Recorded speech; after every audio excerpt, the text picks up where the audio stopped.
아, 전 대통령의 복장 똑같이 하는군요.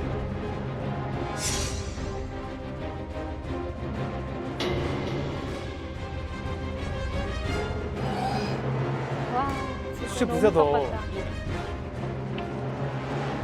아, 이게 사령관 정도가 아니라 대통령인데, 이 정도. 그러니까요. ။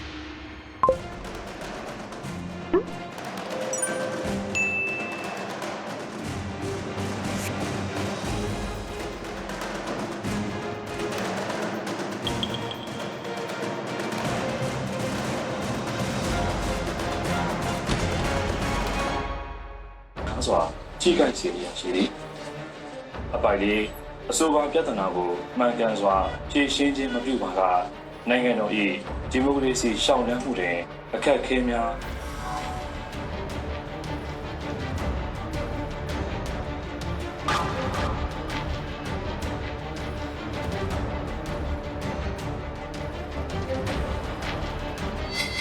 뭐 탱크가 다니.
아유, 너무한다, 진짜. 자, 이거 지금 뭐 분수까지 있고 엉망진창의 선거가. တို့ကလွတ်လပ်ပြီးတရားမျှတတဲ့ရွေးကောက်ပွဲဖြစ်မယ်လို့အမှတ်ခံတာ။တတ်မလို့လို့တာ။နာမည်ပြတ်မကောင်းပြီးခဲ့တဲ့2020ရွေးကောက်ပွဲမှာအကြီးကျယ်နာမည်ပြတ်ခဲ့တယ်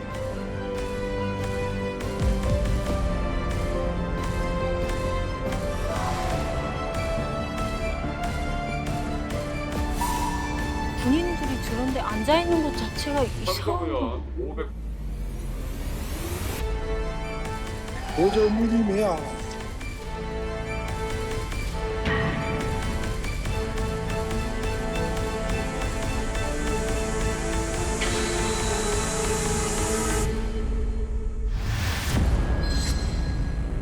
야, 이게 뭐 선거 같지가 않은데 느낌이. 그러게.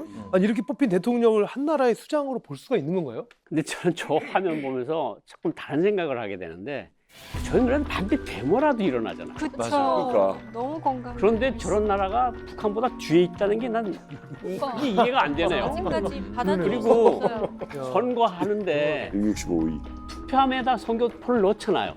예. 비록 그 국회의원들이라고 하는 사람들이. 근데 북한 같은 거는 뭐 김일성 주석이나 김정은 위원장이나 최고인민회의를 열어놨어요.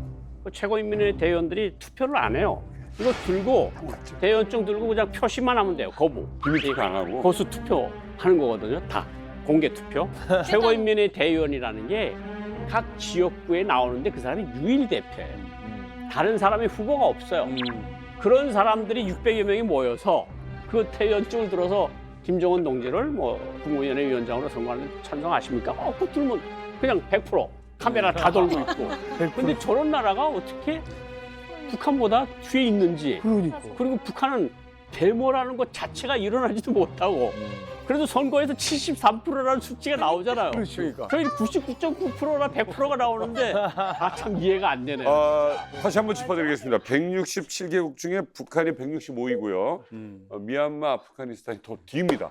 와. 근데 그게 어떻게 보면은 외부 평가에 의한 거잖아요. 그러니까 국제사회의 어떤 외부 세계의 기대치와 현재 주소를 이렇게 반영하는 거거든요. 그러니까 북한은 원래 북한에 그런 대해서는 나라고. 기대치 자체가 없는 거죠. 근데 예. 미얀마는 과거에 그래도 민주주의가 있었고 민주정이 가동됐던 시기가 있으니까 지금 어떤 시기인지 알 수 있고 또 수치 여사 같은 민주화 운동가들이 외부에 그걸 또 알리고 이러는데 북한은 어떤 일이 벌어지고 있는지 사실 저희가 정확히 알 수도 없을 정도로 열악하니까 아직은 뭐가 이렇게 발굴되지 않은, 타보지 않은 범죄 혐의가 뭔가 이렇게 드러나지 않은 그런 상태다 보니까 유보돼 있다고 볼 수 있는 거 아닐까 이런 생각이 듭니다. 북한도 선거권은 당연히 있잖아요. 근데 저는 이걸 보면서 의아했던 게 북한은 야당이 있다라는 것도 주민들이 모르고 살아요. 야당 후보가 누군지도 모르고 심지어 같이 경쟁자로 나온 사람의 성별조차 알지 못해요. 그냥 가서 무조건 찬성표를 찍어야 되거든요. 근데 저는 북한 사람들은 지금까지 민주주의가 뭔지도 모르고 살았던 사람들이어서 덜 억울할 것 같아요. 근데 미얀마 사람들은 이미 민주주의를 겪어봤잖아요. 콜라 햄버거를 먹던 사람들한테 하루아침에 먹지 마라고 하면 이 사람들은 얼마나 미치고 더 분개하겠어요. 힘들죠. 그렇죠. 결국은 정권이 완전히 바뀐 게 아니라 정권의 외피만 달라졌을 뿐이라고 생각합니다. 그러니까 이게 군대 모자를 벗고 양복을 갈아입은 그것밖에는 다른 게 없거든요. 사실 지금 미얀마에는 민주주의 기본 원리인 견제 균형이라는 게 작동하지 않습니다. 그러니까 입법, 행정, 사법 이 상권이 분립되어 있지 않고 한 사람의 수중에 몽땅 장악되어 있거든요. 네네. 이번에 선거도 다 군부가 주도하지 않았습니까? 그렇기 때문에 저는 앞으로도 민아웅 훌라이밍이 자기 민간 지도자라는 그 타이틀을 쓰고 군부를 계속 장악하면서 자기 그 독재 권력을 유지할 것이다. 저는 그렇게 보고 있습니다. 자, 이 민주주의 시계가 거꾸로 돌아가는 나라 미얀마입니다. 한때는 이 민주화를 향한 어떤 그 꿈이 넘쳐나던 공간이었는데 지금은 또다시 독재 국가로 회귀하고 말았습니다. 민아웅 훌라잉 어떤 인물입니까? 민아웅 훌라잉이 국제사회에 널리 알려지게 된 계기가 있었거든요. 그건 바로 2017년에 있었던 로힝야족 학살 사건 때입니다.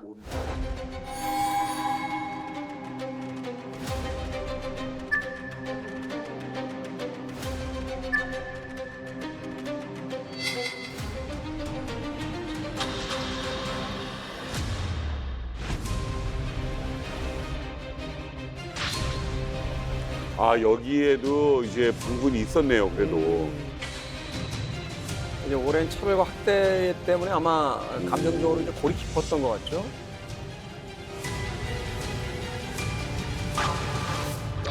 애기들도 있는데.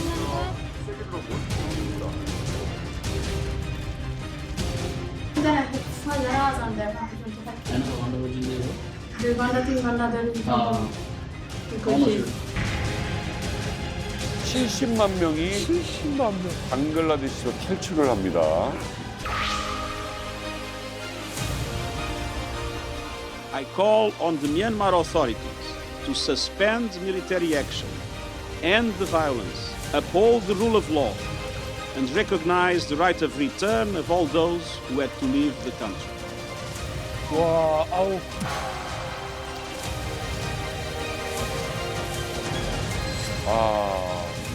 이렇게 등장을 하게 되는지. 제가 그 쿠웨이트에 있을 때, 쿠웨이트에서 외교관으로 근무할 때 이 사건이 발생했거든요. 그런데 이 문제를 가만 보게 되면 역사적, 그리고 종교적, 그리고 민족적인 이런 갈등이 서로 얽혀져 있는 문제입니다. 이게 또 역사적으로 좀 제가 이 군원에 대해서 말씀을 드린다면 네네. 1982년에 시민법이라는 게 이제 채택이 되거든요. 미얀마 국회에서. 그 시민법에 모든 소수민족들한테 다 공민권을 주는데 이 로힝야족 한테만은 외국인이라고 해가지고 국적을 주지 않습니다. 그래서 아직도 미얀마 국민으로 돼 있지 않아요. 호적에도 없습니다, 이 사람들. 그리고 또 보다 중요한 거는 2017년 8월에 과격적인 그런 단체가 있거든요. 로힝야족도 계속 핍박을 받아왔으니까 이 사람들도 무장으로 우리가 좀 대처하자 해가지고 무기를 들고 그 주변에 있던 30개의 그 경찰 초소들 들이칩니다. 그래가지고 수십 명의 경찰들을 다 죽이거든요. 이 사건이 발화가 돼가지고 미얀마 군부가 야 이게 뭐야 해가지고 싹 다 토벌하라 해서 로힝야족에 대한 토벌을 감행을 합니다. 근데 여기서 수만 명의 민간인들을 100% 다 학살하거든요. 아까처럼 포사격도 하고 민간 지역을 아예 싹 다 초토화시킵니다. 뭐 아무리 뭐라고 해도 민간인에 대한 학살은 정당화될 수가 없거든요. 그래서 국제사회가 지금 이렇게 비난을 하고 규탄을 하는 거예요. 제가 보니까 북조선 썸팀이야. 우리 통일합시다. 남북 통일. 너무 재밌어요. 팔유라고 하든지 뭘 해야 돼. 썸팀이면 팔유라고 하든지. 민아웅 훌라잉 이 인물이 왜 이렇게 갑자기 주목받고 부상을 했느냐, 왜 쿠데타를 일으켰냐 궁금합니다. 자, 민아웅 훌라잉을 우리가 이해하기 위해서 먼저 아웅산 수치란 그 여인, 이 아웅산 수치를 이해를 하셔야지 역설적으로 미나옹 훌라잉도 이해할 수가 있거든요. 그래서 제가 준비했습니다. 코너 속의 코너, 썬킴의 거침없는 세계사에서 아웅산 수치의 모든 것을 다 공개를 해드리겠습니다. 썬킴의 거침없는 세계사 코너에 오신 걸 환영합니다. 자, 미얀마의 김정은 탄생, 다시 가까워지는 북과 미얀마에서 오늘은 아웅산 수치 여사라는 인물이 누군가를 좀 집중적으로 설명드릴게요. 자, 일단 아웅산 수치 여사 같은 경우에는 아웅산 장군이라는 독립의 영웅의 셋째 딸로 태어나요. 일단 아웅산 장군을 이해하셔야 됩니다. 아웅산 장군의 묘역에서 그 끔찍한 테러가 발생을 했지요. 그런 거예요. 미얀마가요, 버마가 소수민족이 공식적으로 135개예요. 그 좁은 땅에 135개. 세상에. 그리고 영국이 하여간 모든 안 좋은 분쟁 지역엔 항상 영국이 들어가요. 그렇지. 맞아요. 영국이 맞아요. 모든 문제는 영국. 그러니까 모든 문제는 영국이에요. 그러니까 영국이 식민 통치할 때 있어가지고 가장 원칙이 뭐냐면 디바이드 앤 룰이었어요. 자기들끼리 디바이드, 쪼개놓은 다음에 지들끼리 싸워라. 이거거든요. 아, 그러고 떠날 때 그냥 대강해놓고. 대충 그냥 알아서 하세요 떠나버리고. 그래서 영국이 이 미얀마를 딱 보니까 135개의 소수민족들이 있잖아요. 아, 너희들끼리 치고받고 싸워라 라고 이제 부추겼어요. 그것도 모자라가지고 방글라데시에서 로힝야족까지 10몇만 명을 데려와가지고 불교와 이슬람교와 싸워라 라고 분쟁을 일으킨 거죠. 이 아웅산 장군 같은 경우에는 원래 장군은 아니었지만 양곤대학교의 대학생이었어요. 1941년도에 아무리 봐도 영국은 설득이 안 된다. 무장 투쟁을 하자 해가지고 처음으로 독립군을 만든 사람이에요. 그래서 장군이라고 부르거든요. 그래서 1941년부터 미얀마 독립 투쟁을 실시를 합니다. 문제는 지금 아까 말씀드린 같이 소수민족들이 너무 많잖아요. 그래서 자, 소수민족들 다 오십시오. 지금 우리가 각자 쪼개서 싸우면은 우리 독립 못한다. 우리 하나로 한번 뭉칩시다. 라고 하면서 팡롱 협약이라는 걸 맺었는데 팡롱이 어디냐면 소수민족 거점 도시였어요. 그러니까 미얀마는 버마족이 70%고 나머지 소수민족이거든요. 그러니까 버마족의 중심지인 양곤에 오는 게 아니라 내가 당신들 거점 도시로 가겠다. 무장 해제 믿어달라. 해서 팡롱 협약이라는 걸 맺어요. 뭐냐면 내가 만약 주도로 해서 독립을 한다 그러면 소수민족 차별 다 철폐해주겠다. 똑같이 대접을 해주겠다. 그러니까 하나로 뭉쳐가지고 영국과 맞서 싸우자. 그런 팡롱 협약을 맺는 건데 이 덕분에 지금의 미얀마가 수많은 소수민족이 있음에도 불구하고 한 나라로 유지가 돼요. 중요한 거네요. 중요해요. 그런데 이 팡롱 협약 이후에 아웅산 장군의 인기는 쑥쑥 올라왔겠죠. 아웅산. 여기에 시기와 질투를 하던 한 인물이 있었습니다. 꼭 있죠. 꼭 있지. 만약에 이 상태로 독립을 해버리면 아웅산 장군이 집권자가 될 건데 난 그 꼴 못 본다. 라고 해서 우소우라고 하는 식민 버마의 총리였어요. 그러니까 우리의 친일파와 같이 친영파였어요. 그러니까 내가 권력을 갖고 있는데 저 양반 위주로 독립을 해버리면 내가 갖고 있는 권력이 날아가 버리잖아요. 그래가지고 1947년도에 그 우소우라는 친영파가 안타깝게도 아웅산 장군을 암살을 해버려요. 암살당하는 거야? 암살당해요. 32살의 나이로 안타깝게 암살이 돼요. 너무 어리잖아, 32살은. 그렇죠. 그럼에도 불구하고 이제 팡롱 협약이라는 걸 만들어 놨지 않습니까? 이걸 바탕으로 정말 기적적으로 암살당한 1년 후에 버마 연방으로 독립을 하게 됩니다. 그러면 사람들은 굉장히 존경하는 인물이겠네요. 32살에 이런 일을 해냈으니. 아웅산 장군은요, 우리로 치면 뭐 안중근 의사, 김구 선생님 다 합쳐놓은 진짜 누구도 비난을 못할 국부예요. 그 나라에서. 그 묘소에서 폭탄 터뜨린 거예요. 아웅산 수치는 2살 때 아버지가 돌아가시거든요. 어머니가 버마에서 굉장히 그 실력 있는 외교관이었습니다. 그래가지고 어머니를 따라서 15살에 인도로 건너가요. 왜냐하면 주 인도 버마 대사로 어머니가 가시거든요. 그래서 엄마를 따라서 인도로 가서 결국에는 이제 영국 옥스퍼드 대학에 들어가가지고 정치학을 전공을 하게 됩니다. 그러니까 어렸을 때 버마를 떠난 거예요. 아웅산 수치 여사는요. 옥스퍼드 대학교에서 이제 정치학을 공부하면서 이제 평범한 그냥 유학생으로 살아갑니다. 그러게. 그러면서 또 이 마이클 에어리스라고 하는 티베트 불교 전문가, 똑같은 옥스퍼드 대학교의 같은 학생이거든요. 결혼해가지고 아이 둘을 낳고 그냥 평범한 학자로 잘 살아가요. 그런데 평범하게 이제 영국에서 살아가고 있던 아웅산 수치의 인생을 확 뒤바꿔 놓은 일이 발생을 해요.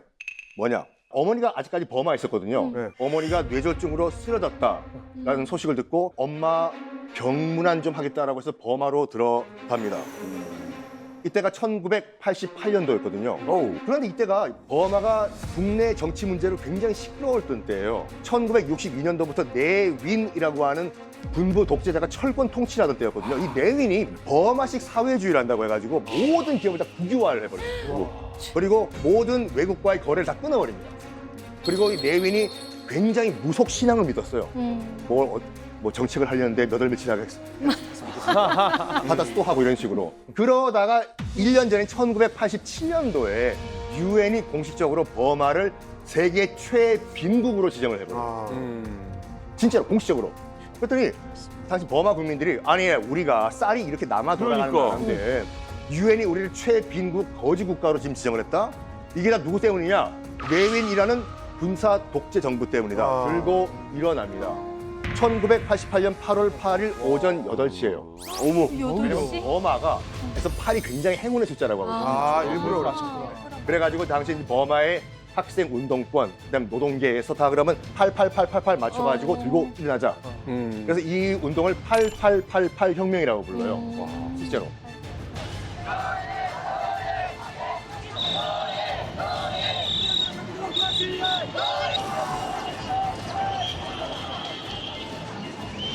근데 마침 이때 아웅산 수치 여사가 엄마 병문안 하려고 버마에 와 있었잖아요. 요때요, 공식적으로만 수천 명이 시위 도중에 총을 맞고 죽고 10,000명이 실종돼요. 실종. 와. 요 당시에. 끌려갔구나. 실종됐어. 당시 이제 그 시위를 주도했던 그 학생들과 이제 그 노동계에서 야, 너 들었어? 우리 국부 아웅산 장군의 딸이 지금 여기 와 있대. 버마에 들어와 있대. 찾아가서 이 운동의 구심점이었었거든요. 구심점이든 돼달라고 우리가 한번 부탁을 해보자. 해서 찾아가요. 지금 사람들이 다 죽어나가고 있다고. 아버지가 국부 아웅산 장군 아니냐. 제발 구심점이 돼달라. 그 소리를 듣고 그래. 이거에 내 운명이다. 해서 8월 8일 날 시위가 시작했잖아요. 8월 26일 날 그 시위의 희생자들이 안치돼 있던 병원 앞에서 연설합니다. 버마 뭉치자. 공식적으로 50만 명이 그때 모였어요. 내가 구심점이 되드리겠습니다. 버마여 단결하라. 와.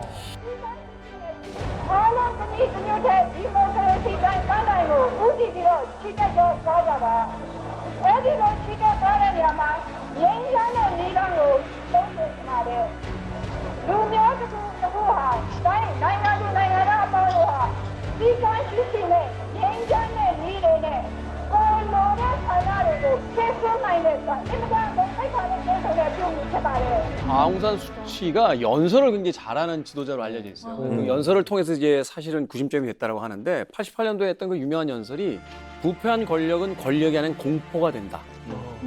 이 권력을 빼앗길지 모른다는 공포는 권력자를 부패시키고 또 권력의 채찍에 대한 공포는 권력에 복종하는 자들을 타락시킨다.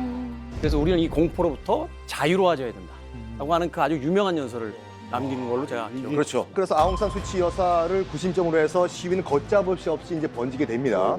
군부가 당황한 거예요. 국제사회에서도 사람을 왜 이렇게 많이 죽이냐? 라는 비난이 들어오니까 자, 그러면 분위기 쇄신하는 차원에서 뭐 할까? 나라 이름 바꾸자. 개명하는구나. 개명을 해버려요. 그러니까 버마는 아까 말씀드린 같이 여기 최대 민족 이름이거든요. 버마족이요. 그러니까 나머지 소수민족들은 우린 뭐냐고. 그렇지. 요 땅 이름이 미얀마였어요. 우리 한반도, 일본 열도 같이. 그럼 나라 이름을 땅 이름으로 바꿔버리면은 좀 약간 소수민족들이 조용해지겠지. 한반도 하듯이. 한반도 하듯이. 그래서 시위 1년 후인 1989년도에 국호를 버마에서 미얀마로 바꿉니다. 그래서 우리는 미얀마로 지금 알고 있는 거죠. 근데 이 시위가 정말로 아웃 오브 컨트롤, 정말 통제가 안 될 정도로 번져버리니까 군부도 당황한 거예요. 구심점이 누구냐? 아웅산 수치다. 그래가지고 1989년도에 폭동을 조장했다는 혐의로 가택연금을 시켜버립니다. 1차 같아요. 89년도부터 가택연금이 시작돼요. 그럼에도 불구하고 이 민주화 운동을 이끌었다라는 공로로 90년도 초반에 이제 노벨 평화상을 받는데 이때도 가택연금 상태였거든요. 이거 받으러 못 갑니다.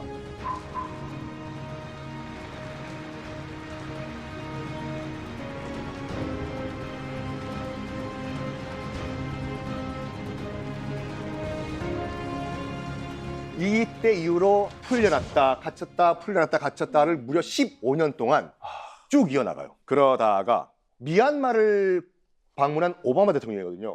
미얀마를 갔어요? 2012년도에요. 당시 오바마 기억하시겠지만 그 공약이 피봇 투 에이시아라고 해서 피봇가 축이거든요. 중심축을 아시아로 옮기자 주의였어요. 왜? 중국 견제하려고. 그래서 미얀마가 중국 바로 밑에 있잖아요. 미얀마만 친미 정권이 돼버리면 중국을 밑에서 턱 밑에서 칼로 찔러버리는 거거든요. 그래서 미얀마 정부도 좋다. 그러면 우리가 친미 국가가 되겠다. 우리 계약 개방하겠다 하면서 미국과 손을 잡고 그 상징으로 오바마 대통령이 미얀마를 방문하고 아웅산 수치 여사도 이제 풀려납니다. 풀려난다고? 풀려나요. 친미 국가가 됐으니까. 그래가지고 일단 국제사회가 보는 눈도 있고 해가지고 2015년도에 처음이자 마지막 공정한 총선이 실시가 돼요. 맞아, 그랬어요. 2015년도에요.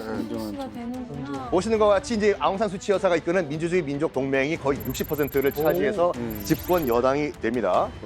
군부가 이제 몰락을 한 거죠. 원래대로 하면은 민주주의 민족 동맹이 이제 총선에서 승리를 한 거기 때문에 아웅산 수치 여사가 대통령이 돼야 돼요. 그럼요. 그렇죠. 여당. 근데 못 됩니다. 대표가. 왜? 못 돼요. 왜요? 왜냐면 그 이전에 군부가 모든 그 독소 조항을 몰래 박아 넣어버렸어요, 헌법에. 아유. 뭐가 있었냐면 연기도 하시네. 연기. 안 감사합니다. 계셨잖아, 미얀마에. 맞아요. 아웅산 수치 네가 대통령이 되려고 생각해 웃기지 마 하면서 법에 어떤 조항을 넣었냐면 배우자가 외국인이든지 자녀가 외국 국적을 갖고 있으면은 대통령 못한다. 야, 너무했다. 넣어버려. 원 포인트 개헌이었어요. 살짝 넣어놨구나. 아웅산 수치 넌 대통령 못 돼. 미리 알고. 네.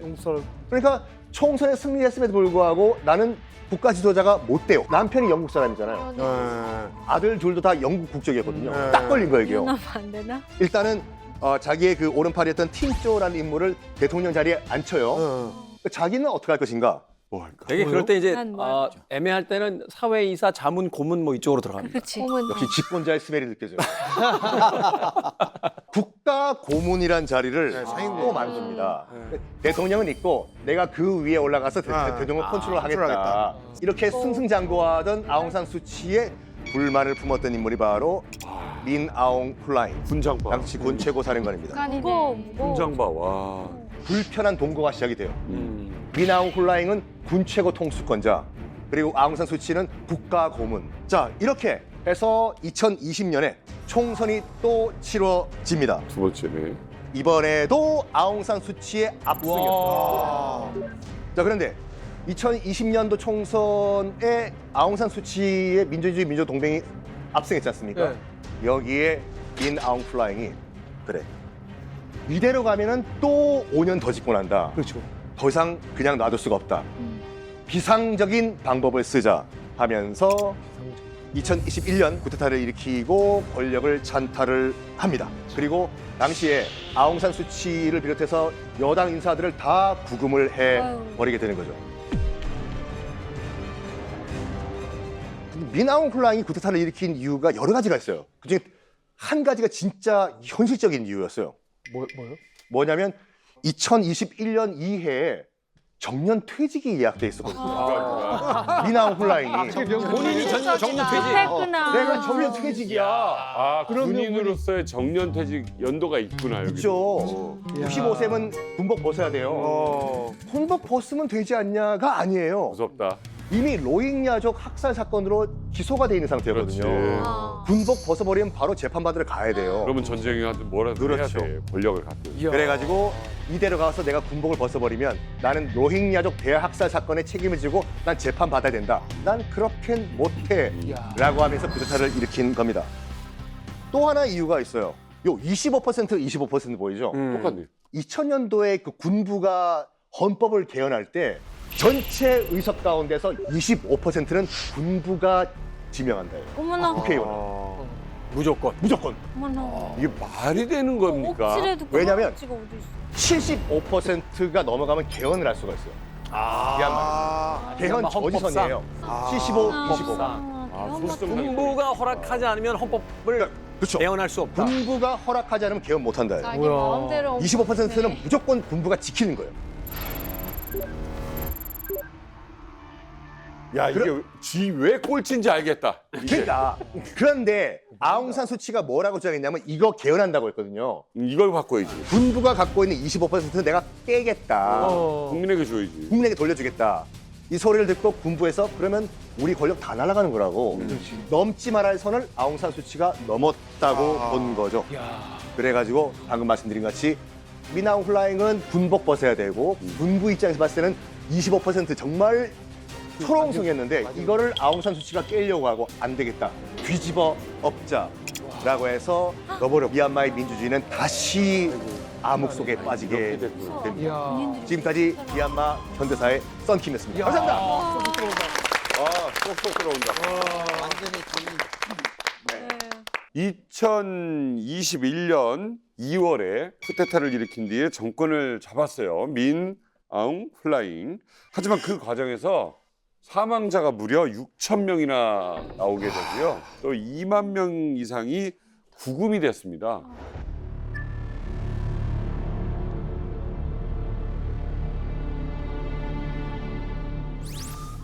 이 영상 이게 이거 이렇게 난리 봤는데. 났어요 이때. 군대 출동. 이게 전 세계에 뻗어나왔거든요.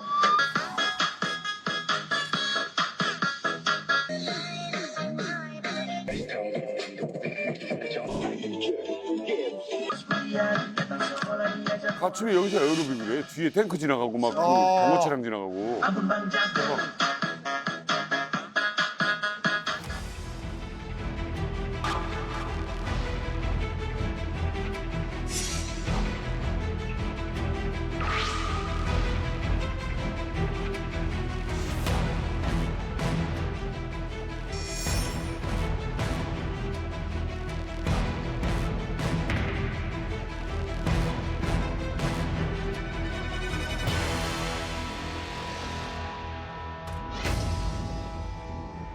아니, 그러니까 민주주의 열망이 있는 나라야. 그렇죠.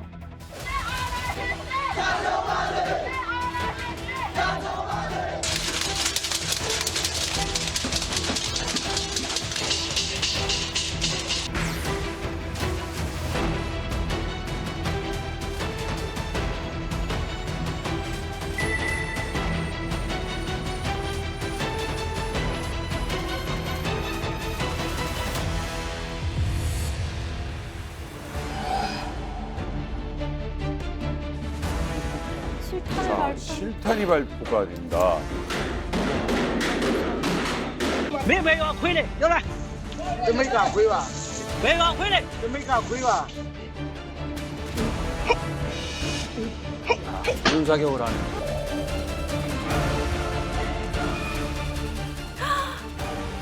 아유, 어린 여자애들까지 들어.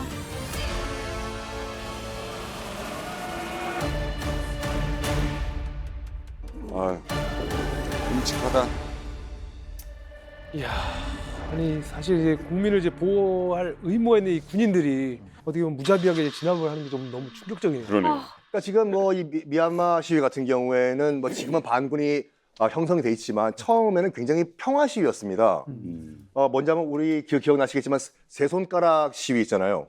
이게 영화 헝거 게임에서 나온 그 사인이거든요. 헝거 게임에서 독재와 맞서 싸우는 사인으로 이렇게 손가락을 올리지 않습니까? 맞아요. 여성 그 저항. 맞습니다. 그러니까 이 손가락 세 개가 이제 민주주의, 뭐 선거, 저항, 자유를 뜻하는데 그러니까 처음에는 이제 태국 민주화 시위에서도 이게 사용이 됐고, 근데 전 세계적으로 이제 감동을 준 거는 이제 미얀마 평화 시위에서 그 시위대들이 이제 이거를 쓴 거죠. 그리고 또 뭐가 있냐면 아까 보시는 것 같이 냄비 두드리고 뭐 차 빵빵빵 경적 울리는 거 있지 않습니까? 네. 맞아요. 이게 딴퐁티라고 해서 그 미얀마의 민속 믿음인데 큰 소리를 내면은 잡귀와 악귀가 물러난다고 해가지고 보통 뭐 잡귀야 물러나라 식으로 큰 소리를 낸다고 해요. 그러니까 군부 독재를 잡귀와 악귀로 본 거죠. 물러나라 물러나라 물러나라. 진짜 순수. 또 마지막으로 뭐냐면은 그 높은 2, 3층에 이제 빨래로 여자 꽃무늬 치마를 이렇게 건 것들을 이게 뭐예요? 저기 뭐냐면 이제 미얀마 이제 민속 신앙으로 믿음으로 뭐가 있냐, 여성의 치마나 속옷 밑으로 남자가 지나가면 네. 남자의 남성성이 사라진다는 믿음이 있다고요. 절대 가면 안 돼. 아니 잠깐 우리 옛날 할머니들 저 남자애들 부엌 들어오면 못 떨어진다. 못 떨어진다. 그러니까 저까지만 하더라도 평화 시위였어요. 그러네요. 아니 근데 실제로 저렇게 치마를 좀 걸어두면 군경들이 그 안 지나갔나요? 아니 뭐 안 지나갔어요. 진짜요? 미얀마가 의외로 우리가 알고 있는 것처럼 지도층도 그렇고 그 일반 국민들도 그렇고 낫이라고 해서 그 민간 신앙이 있거든요. 민간 신앙을 굉장히 많이 믿어요. 생각보다.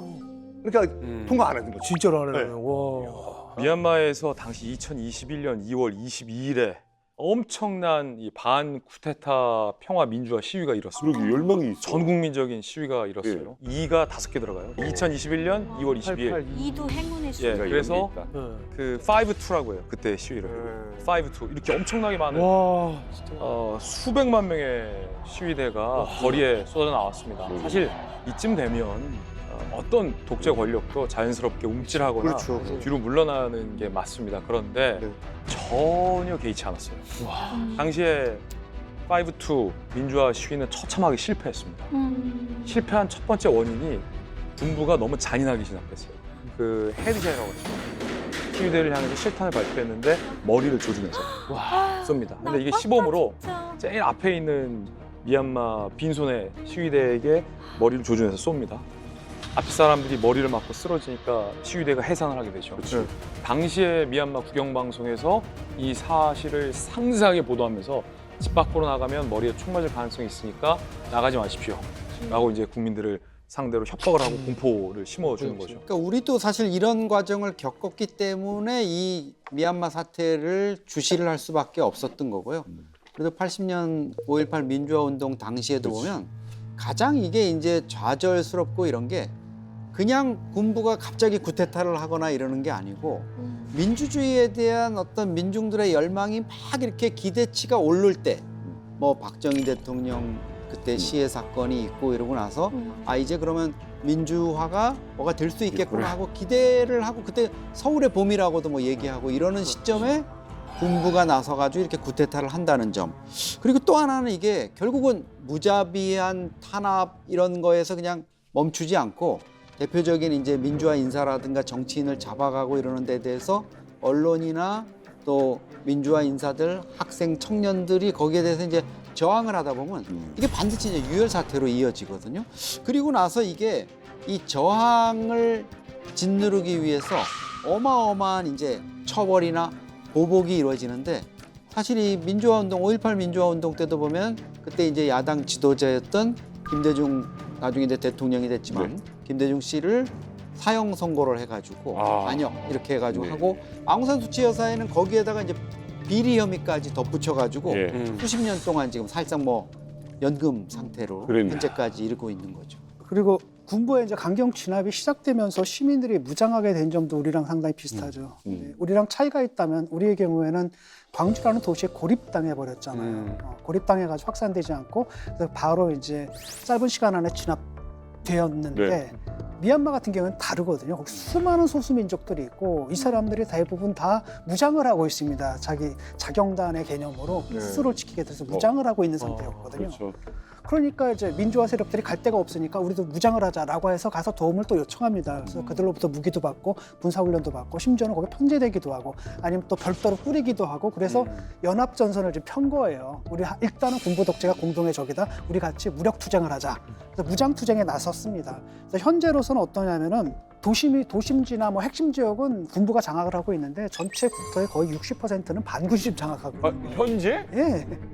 근데 지금 교착 상태가 돼버린 겁니다. 어느 쪽도. 왜냐하면 이쪽 세력은 이제 중국하고 러시아가 뒷배를 좀 봐주고 있거든요. 이쪽이라는 게 뭐예요? 그러니까 군부 쪽은. 진준 교수님 말씀 너무 정확한 게 많은 분들이 모르지만 미얀마랑 중국이 국경을 맞대고 있는 그 국경선이 2,000km가 넘어요. 2,000km요? 예, 우리 서울 중국이 계산이 450인데. 그러니까 중국 입장에서는 이 내전이 확산돼서 소수 민족이나 미얀마의 이 내전의 물결이 중국 국경을 넘어오는 것을 병적으로 싫어합니다. 그러기 위해서 중국은 적극적으로 미얀마 내전에 개입하는 거예요. 누구 편에서? 군부 편에서. 네, 어찌됐건 이제 군부 쿠데타에 의해서 이제 민아웅 플라잉이 이제 정권을 잡았습니다. 근데 여기까지만 보게 되면 앞서 우리가 이야기했던 과연 이 인물이 왜 미얀마의 김정은으로 불리우는지, 김정은은 세습에 의해서 정권을 가졌는데 과연 두 사람의 공통점이 뭐가 있는지 아마 궁금해하시는 분들이 분명히 계실 것 같아요. 그런데 이 이야기가 그냥 나온 게 아닙니다. 자, 사진 한번 보시죠. 여기는 왜 자, 아주 처럼 저렇게 평범해 보이는 사진이긴 합니다만 이게 그런 평범함과는 좀 다른 의미를 가지고 있어요. 이게 어떤 상황입니까? 이거 얼마 전 사진이에요. 2023년이었고 당시 이제 군부가 미얀마 독립 75주년을 기념하는 행사를 벌인 거예요. 근데 민아웅 플라잉이 입고 있는 저 옷 때문에 난리가 난 거죠. 옷이요? 저 옷은 전통적으로 미얀마의 대통령이 입는 예복이에요. 근데 2023년 민아웅 플라잉의 신부는 대통령이 아니었어요. 그냥 군부 군의 최고 통수권자였죠. 대통령 선출되지 않았어요. 그런데도 불구하고 벌써 자기가 미얀마 군대의 사열을 받고 미얀마 대통령이 입는 전통 예복을 딱 입고 국가 유공자에게 훈장까지 이제 수여를 하는 거죠. 자기 스스로 이제 대통령을 자처한 거죠. 셀프. 그래서 그때 당시 주변 언론에서 어떤 보도가 나왔냐면 대통령병에 걸린 총사령관이다. 라는 그냥 콕 찝는 돌직구 보도가 그때 당시 나오기도 했었어요. 그리고 당시 미얀마 역사상 최대의 열병식과 군사 퍼레이드를 개최했습니다. 영상 준비되어 있습니다.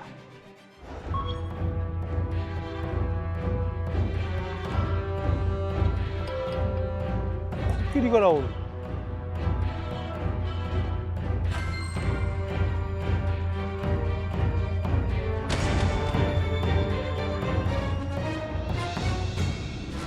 야, 이 열병식이라는 거는 통수권자에게 하는 건데.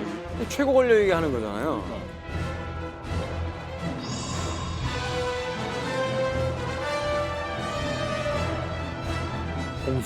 공수부대 스카이다이빙까지. 와, 이거까지. 북한 아니지? 그냥 똑같이 거기. 북한인 줄 알았는데. 어머? 웬일이야 이거? 의장대 서열하고.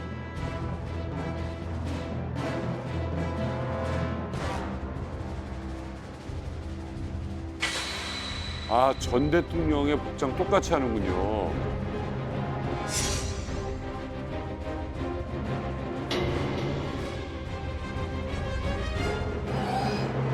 와, 진짜 너무 비싸다. 바빴다. 아, 이게 사령관 정도가 아니라 대통령인데 이 정도. 그러니까요. 그래서 당시 현지 언론도 열병식 당시 북한이 연상된다라고 민아웅 플라잉을 비판하면서 노스 미얀마가 되고 있다라는 기사를 쓰기도 했고 북한이 아무리 국제사회의 제재에도 불구하고 우리는 끄떡없다라는 걸 과시하는 수단으로 열병식을 하잖아요. 그래서 그때 당시 미얀마 군부의 열병식의 메시지는 국제사회를 향해서 니들 우리 못 건드리잖아. 할 테면 해봐. 내가 여기 왕이야. 라는 걸 과시하는 의미라는 거죠. 그러니까 군사력을 과시하고 그리고 최고 지도자가 이 열병식을 사유했다는 그런 점에서는 북한하고 아주 비슷하다고 볼 수 있습니다. 그렇죠. 그런데 제가 보건대는 규모나 그런 연출 면에서는 조금 북한한테 좀 뒤지고 있다 그렇게 생각을 합니다. 왜냐하면 아직 완성도 떨어진다. 예, 수많은 사람들이 북한에서는 조직군중이라고 하는데 이 조직군중이 이제 나와가지고 딱 퍼포먼스를 보여주고 뭐 딱 맞춰서 그러니까 딱 정렬된 그런 모습을 보여주거든요. 그런데 미얀마는 그렇지 못하고 또 가장 중요한 건 뭐냐면 대부분 수령 중심 체제이기 때문에 북한은 열병식 그 자체가 수령의 군대라는 점을 계속 강조를 합니다. 그렇죠. 그리고 또 이제 뭐 최고사령관 동지를 위해서 총폭탄이 되자 뭐 이런 식으로 해서 개인 숭배가 있거든요. 근데 미얀마는 개인을 그 신격화하는 데서는 조금 북한보다는 좀 딸린다 이렇게 볼 수 있습니다. 지금 왔으니까 이런 얘기를 하지만 사실 북한에서 저 영상, 북한 열병식 영상을 보면 되게 자랑스러웠거든요. 열병식 그 체제가 나의 자랑이었어요. 그리고 학교에서도 그렇게 배워. 그리고 아까 열병식을 보는데 미얀마는 걸을 때 군인들이 약간 아장아장하는 눈치였는데 북한은 이게 진짜 장이 파열될 정도로 파워가 엄청나거든요. 그렇지. 근데 지금 한국에 나와서 여러 국가들 보고 대한민국 돌아가는 거 보고 하니까 이게 얼마나 비정상적인 건가. 한 끼 걱정을 하는 인민들이 있는데 핵폭탄을 만들고 나서 뭐 손을 흔들고 하는 게 너무 상식적이지 않다. 또 궁금한 게 이제 미얀마라는 나라는 도대체 뭘 팔아서 먹고 사냐. 늘 궁금해요. 쌀 팔아서 먹고 사는 것도 아니고 물론 산무작이라고 하지만 옥이요. 비치, 보석, 옥. 진짜요? 이게 전 세계 옥의 70%가 다 미얀마산이에요. 옥 사면 안 그리고 되겠다. 옥을 갖다 팔아가지고 얼마를 버냐면 일단 국내 총생산의 절반인 300억 달러. 와, 35조 원. 35조 원. 미얀마는 옥 때문에 먹고 산다 이거거든요. 대박이다. 어디다 팔까요? 중국이에요. 왜냐면 중국은 굉장히 이게 옥을 옥을 좋아해요. 엄청나게 좋아하잖아요. 중국은 진짜 좋아하는 건 옥이에요. 왜냐면 전통적으로 중국 농경 사회에서 진짜 중요한 건 옥이었거든요. 그래서 미얀마산 옥은 예전에 청나라 때부터 굉장히 귀했어요. 그래서 미얀마에서 옥을 캐서 대부분 중국에 팔아가지고 이 돈 가지고 먹고 사는데 군부가 특히 이제 군부가 운영하는 미얀마 보석회사라고 있어요. 그러니까 모든 뭐 보석회사를 운영한다. 네, 옥 채굴권 무슨 뭐 파는권 다 군부가 통제를 하고 있는데 그다음 어디로 가겠습니까? 미나옹플라잉 일가족으로 가겠죠. 얼마 전에 제가 그 베트남 하롱베이에 크루즈를 제가 일 때문에 갔거든요. 진짜 비싼 크루즈였어요. 아무나 못하는 크루즈요. 뭐 밤에 칵테일 파티 같은 거 하고. 근데 우리 일행 말고 다른 일행 중에 한 명이 이제 혼자 온 친구가 있더라고요. 그래서 물어봤죠. 너 어디서 왔냐 했더니 미얀마에서 왔대요. 깜짝 놀랐죠. 네가 이건 굉장히 비싼 크루즈인데 미얀마 지금 내전 중 아닌가? 는 건 말을 못 하고 이제 헤어질 때 한 가지만 딱 물어봤어요. 개인적으로 아버지가 뭐 하시냐? 딱 한 마디만 하더라고. 군인이다. 그렇죠. 그 정도예요. 그 정도예요.